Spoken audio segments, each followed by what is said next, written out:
ইলিশ নামে তোর কোনো ফ্রেন্ড আছে? কেন, কি হয়েছে? নাই না? না, ইলিশ নামে ফ্রেন্ড হয় নাকি? আচ্ছা, হয় না। তাহলে এটা কার নাম্বার? তুই আমার মোবাইল নিচ্ছস? আমার মোবাইল ধরছস কেন? দে আমার মোবাইল দে। হ্যাঁ, দিব দিব।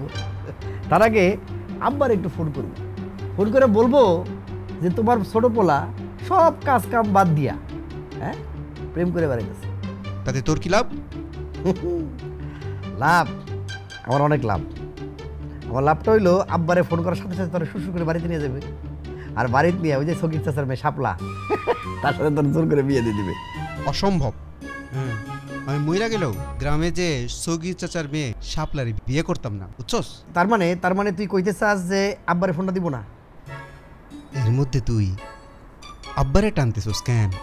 ঠিক আছে, তাহলে তুই ক এ নাম্বারটা কার? ইলিশ?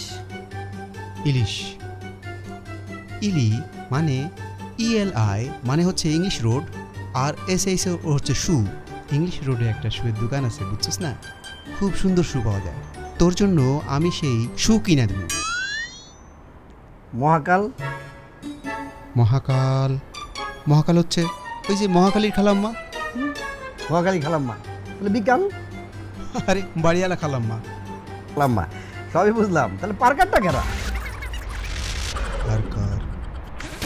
হ্যাঁ, পার্ক। পার্কিং এর যে দারোয়ান আছে তার সাথে আমার খুব খাতির হয়েছে। খুব ভালো, তোর আমি ফোনটা দিব, ফোনটা দেওয়ার সাথে তুই সুর করে দৌড় দিয়ে যাবি গিয়া। কিন্তু এটা তুই বুঝবি না যে তুই যতটা গভীর জলের মাছ, আমি কিন্তু তার চেয়েও গভীর জলের মাছ। হাজার হইলেও আমি তোর বড় ভাই। না,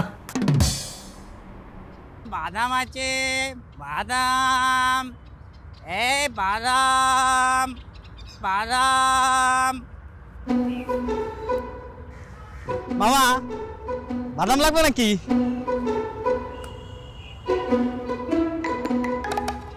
তুমি কি এলাকায় বাদাম বেচো? জি, দীর্ঘকাল ধরে। কতদিন থেকে? অনেক বছর। তাহলে এই এলাকায় যারা যারা নিয়মিত আসে সবাই নিশ্চয় চিনো? বলতে পারেন চিনি। তাহলে দেখো তো আশেপাশে এই লোকটাকে কোথাও দেখছো কিনা? আমার কাজ হইতেছে বাদাম বেচা, মাইন ছেড়ে চিনা না। আর আমি কি বলদ নাকি একজনের ছবি দেখাইতেছেন আমি ঠাস করে কয়ে দিলাম তাহারে আমি চিনি? বুঝছি। আচ্ছা, কতই 100 টাকা লাভ করতে হলে কয়শো টাকার বাদাম বেচতে হয়? এই ধরেন 500 টাকার বেচতে হয়। এত বাদাম দিয়ে কি করবেন? ভাবিরে খাইবেন? না, এই পার্কে যারা যারা আইছে সবাই বিলাই দিব, তোমার কোনো সমস্যা না। আগে কও এই লোকটাকে কোথাও দেখছো কিনা? আসেন, ফলো মি। ওরে, আমার ইংলিশও কয়। আসেন।